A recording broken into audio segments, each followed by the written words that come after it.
NASCAR returns to St. Louis with Denny Hamlin pulling into victory lane and locking himself in to the next round of the playoffs. From pole to the win, let's talk all about the Enjoy Illinois 300 live from Worldwide Technology Raceway.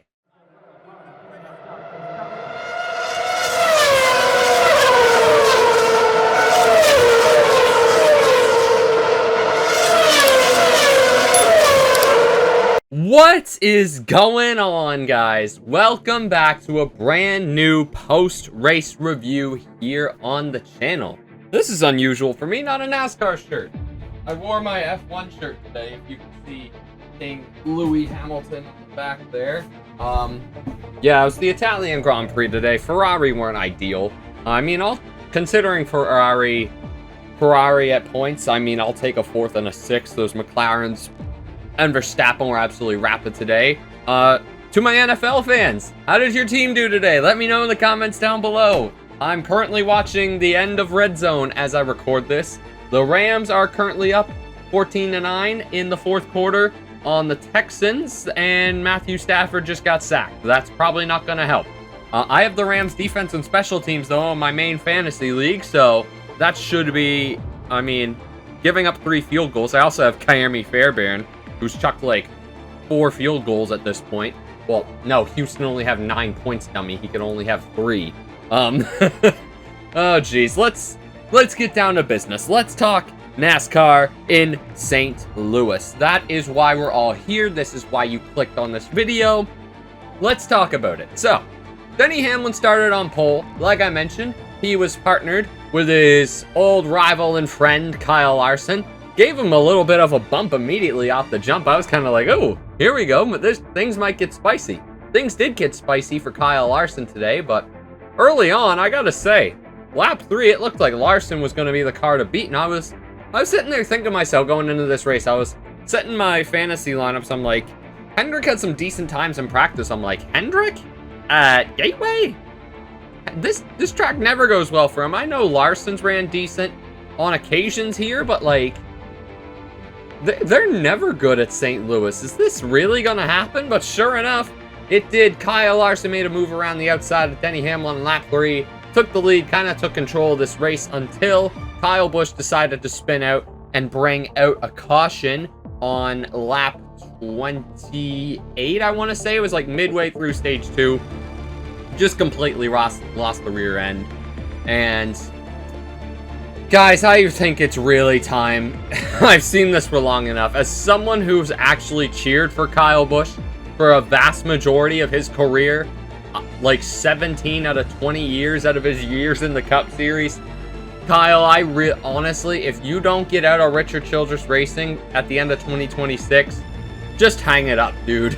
Like, go run some trucks, bring KBM back, and team up with Toyota, and maybe even Dodge if you really want to. But, like, just call it a career, dude. I hate seeing Kyle Busch like this. I really do. He's uncompetitive, and yeah. Early pit stops for the 45 team. Why does this happen so often this year? Guys will not get their lug nuts tight, and then they'll go down to the next Toyota teammate stall or the Chevy or Ford or whatever, and they'll just be like, hey, change my tire or tighten my bolt. But I don't know, man. It's just funny to think about. But yeah, after that, Chase Elliott had an incident with Josh Berry early on to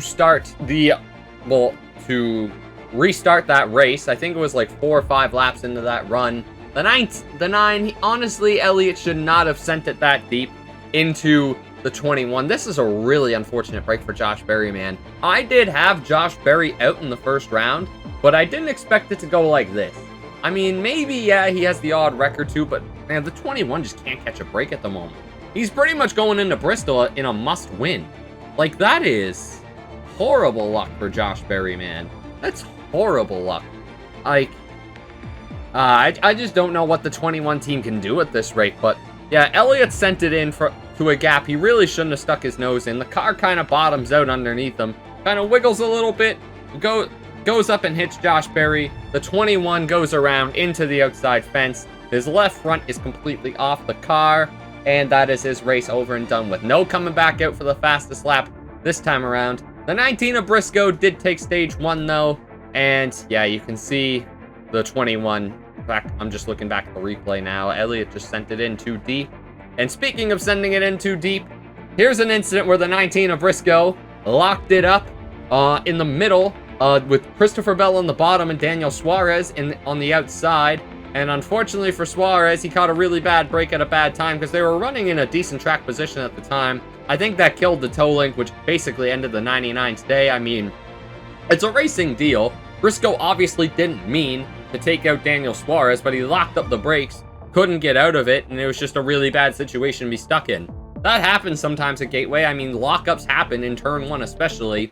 It's honestly one of the trickier corners in NASCAR because you want to send it deep, but it's how do I say it? It's a really inviting corner for a corner that shouldn't be that inviting. So it happens, you know. I really wish that didn't happen for Chase Briscoe especially. It was an up and down day for the 19 team to say the least, but hey man, things happen on the racetrack. Things happen on the racetrack. And then we had another incident right after that where brothers wrecked brothers. It was a family affair in turns 1 and 2. As I want to see this replay. I don't want the volume though. How do I turn that off? There we go. So yeah, Austin Dillon got underneath Ty. Ty kind of squeezed him up a little bit, and yeah, Austin just lost the rear end. Fairly similar incident to the Chase Elliott and Josh Berry one, but that was one of 2 incidents for the DraftKings Chevrolet of Ty Dillon.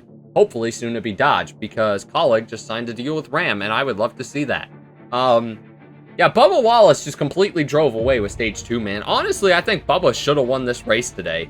Bubba was that good in stage 2 especially. I mean, we'll talk more about what happened to Bubba later on, but yeah, then that incident with Ryan Blaney and Kyle Larson happened. Can somebody please run through my head what Kyle Larson was thinking? I mean, I get trying to get up and maybe create a spot for a run, but like, he just completely misjudged it. Completely. I don't know why does this happen so much with Kyle Larson? Just a complete misjudgment in his racecraft. Such a boomer bust driver, Larson. I really like the guy. I do. I think he's a sick fella. But like, I just don't get stuff like this. I really don't. I really do not understand and get why stuff like this happens from such a driver with such talent. But hey, what the hell do I know, man? That's NASCAR racing. Obviously, Larson sent it in on the bottom. He could have just held the bottom or checked up a little bit, because I think he's gonna get into Blaney if he continues to send it that deep. But I don't even know, man. Proceeds to spin the 12. I don't blame Ryan Blaney in the slightest bit for being annoyed, but that helped Bubba Wallace take the win in stage 2. And to start stage 3, this is exactly what happened to Bubba Wallace, like I talked about earlier. Yeah, his car just didn't want to shift on the restart. I watched it, I'm like, what the hell's Bubba doing? And come to find out, his car wouldn't go into gear. I'm like, oh, okay, that makes sense. And I mean, luckily for him, the caution in turn 3 and 4 on the restart kind of saved his ass. I mean, who was that pushed Byron up the track? I can't really tell who that is, to be honest. I'm gonna check back on the replay here, because I want to see who that was. I think, oh, it was Kyle Busch. Oh my dear God, Kyle. But yeah, right behind Kyle Busch is when SVG went around. I think he just got a little too hot into the corner. The rear end stepped out. Man, how are the Broncos only beating the Titans by 12? At home, man. It's Tennessee, dude. Come on, Bo Nix. You're better than that. Tyler Reddick's not going to be a happy boy. But anyway, yeah, that was a really weird incident to start stage 3. It ruined Kyle Larson's day, too, because obviously the outside lane's not expecting that checkup like that. Christopher Bell got into the back of the 5, which actually popped out the rear diffuser, and it's just dragging along the ground for Kyle Larson at that point, so you gotta come in and try and fix that. That's not gonna be a big help to your day, and this basically started the strategy of the final stage. There were some guys who tried to go out and run it all the way. Some guys who pitted midway through the run, some guys who pitted at that caution. Okay, Denver just got a touchdown. Good. Who is that? Is that J.K. Dobbins? Oh my dear God, it is. But anyway, yeah. Hamlin, Logano, and Briscoe were three of the main guys who went down and pitted during that stage, the middle of the final stage. And sure enough, as soon as they got back onto the lead lap, the 10 of Ty Dillon blows a tire right in front of, I believe Elliott was the leader at the time. And the 10 of Ty Dillon brings out the final caution of the day, does the Chastain. Take a look at what he did! I have never seen anything. Oh my God, that's what goes through my mind every time I see someone ride the wall like that nowadays. But yeah, then that set up the final restart.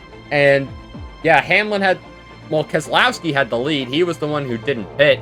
And Hamlin and Briscoe basically passed him immediately. Their tires were 50 laps pressure. But Denny Hamlin just drove away. But he left the battles behind him, sinking the distance. And the 11 Progressive Toyota pulled in the victory lane. Denny Hamlin's 59th career win. As a side note, where I'm going to be in Loudon in 2 weeks, I really want to see Denny Hamlin win just so I can see Denny Hamlin's 60th career win in person. I've never seen a Denny Hamlin win. Funny enough, the 4 drivers that I've seen win in person are Clint Boyer, Trevor Bayne, Casey Kane, and Christopher Bell. Those are the 4 drivers I've seen win in person. Maybe Denny Hamlin can be the 5th. I don't know, man. Only time will tell. But yeah, overall, great performance by Denny Hamlin and the 11 team today. It was a good all-around race. And let's talk your results from St. Louis.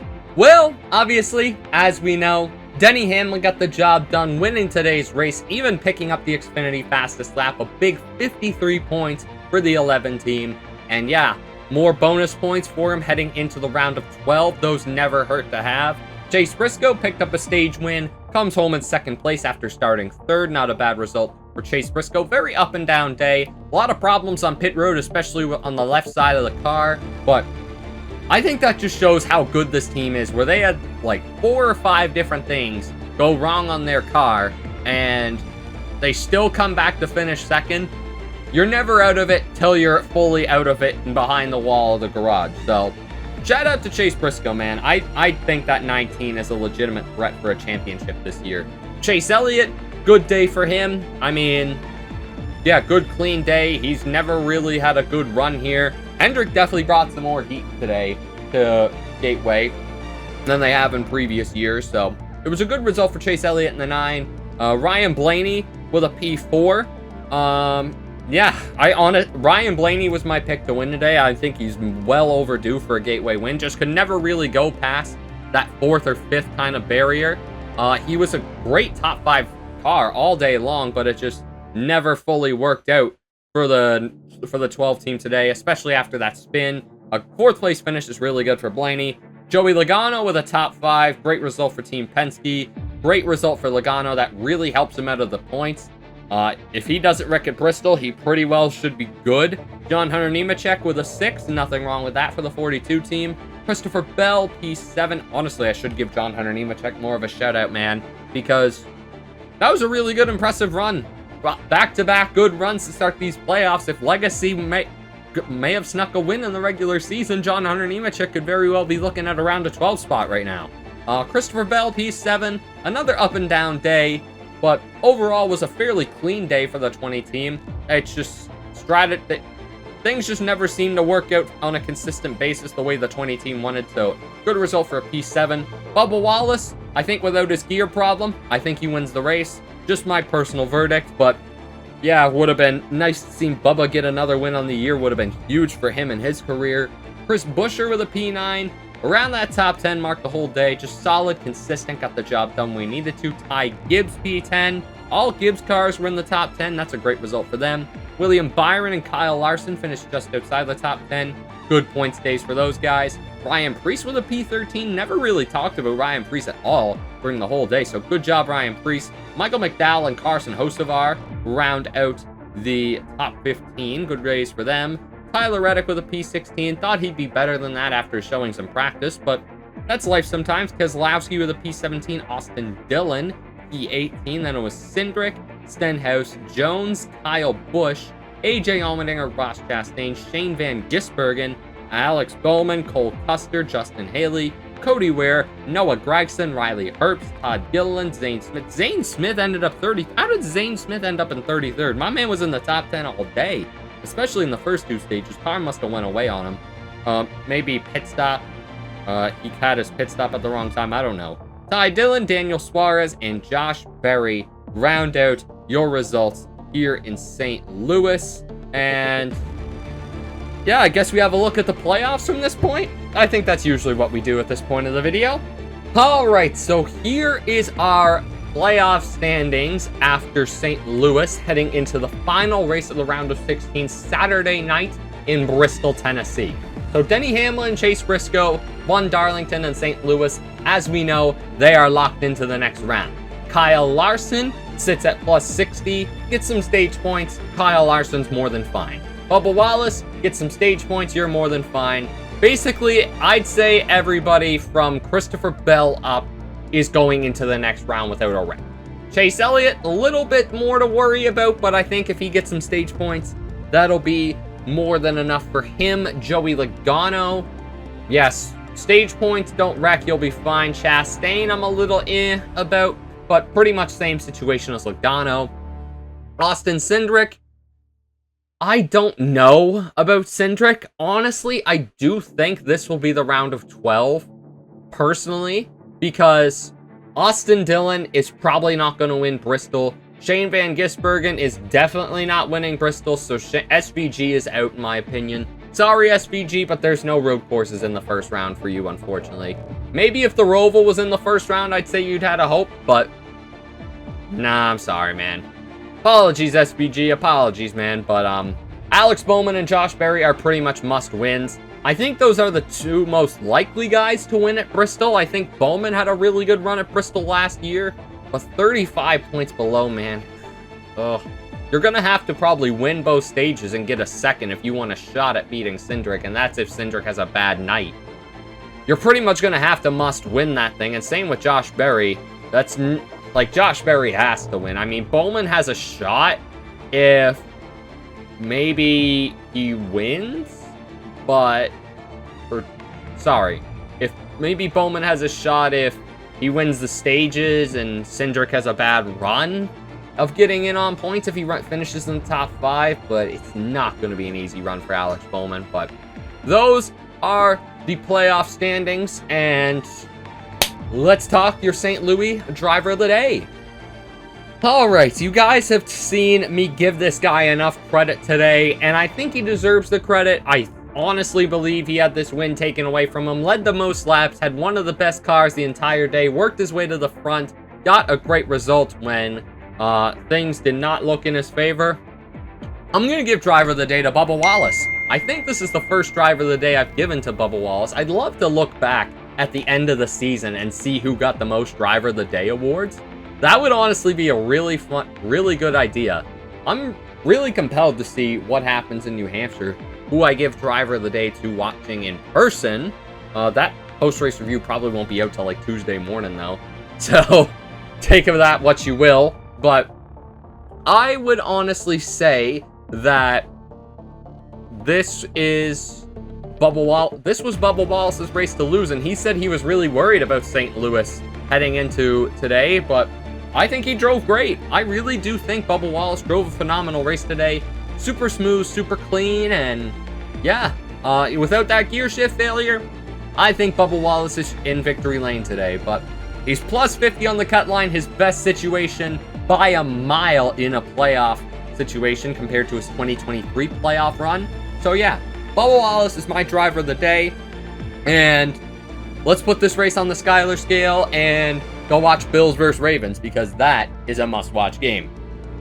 Alright, Skyler scale time for St. Louis. Honestly, not too bad. Not too bad of a race today. I mean, my expectations weren't too high. I was expecting an aero blocking race, but I mean, the way I seen it, it was kind of like some guys could run up high, some guys could run down low. The clean air was beyond crucial today. If you got that clean air, it was so helpful. tires didn't really matter unless the tire gap was 20 to 25 laps or more. That's the only time you could really notice a difference in somebody's tires. But all in all, I think this is a decent gateway race. I mean, this is about what I expect from St. Louis every year. I'm going to give it a 70%. Not too good, not too bad. Overall, a solid, decent Cup Series race. Hopefully Bristol will be better. Hopefully we take a similar tire to Bristol. It would be nice, but I don't know. Time will tell. Time will tell. Who knows? We will see in Bristol. What am I doing with my arms? I look like a villager from Minecraft. Oh my dear God. But anyways, guys. Oh, before I forget, I almost forgot to mention this. Denny Hamlin did say in his post-race interview and on the start-finish line that he said his father wasn't doing well, so I want to send thoughts to Denny Hamlin. Hopefully his father is doing better and all that. I almost forgot about that, so just wanted to send my thoughts and prayers to Denny Hamlin. Hope his father's doing better soon. And yeah, I am going to give this race 70%. You guys know that, and let's wrap this video out. Thank you guys so much for watching another post-race review. If you did enjoy it, please smash that like button, drop a comment down below, guys, subscribe and share with those notifications turned on so you never miss a future upload here of the post-race reviews here on the channel. We'll have the one Saturday night at Bristol next week. I'll be in New Hampshire for the next race, so you're probably not going to get a post-race review out of me till Tuesday, like I mentioned before. I do have some special access again, so I'm hoping to get up close with some drivers after the race. Get their thoughts on the race, what they think they could have done better, get some access you don't usually get in one of these videos. But anyways, guys, I will see y'all in Bristol Saturday night next week. I really hope I can get that post-race video done without interfering with the Terrence Crawford-Canelo fight, because God, I want to see that. But until Saturday night, guys, take care and peace.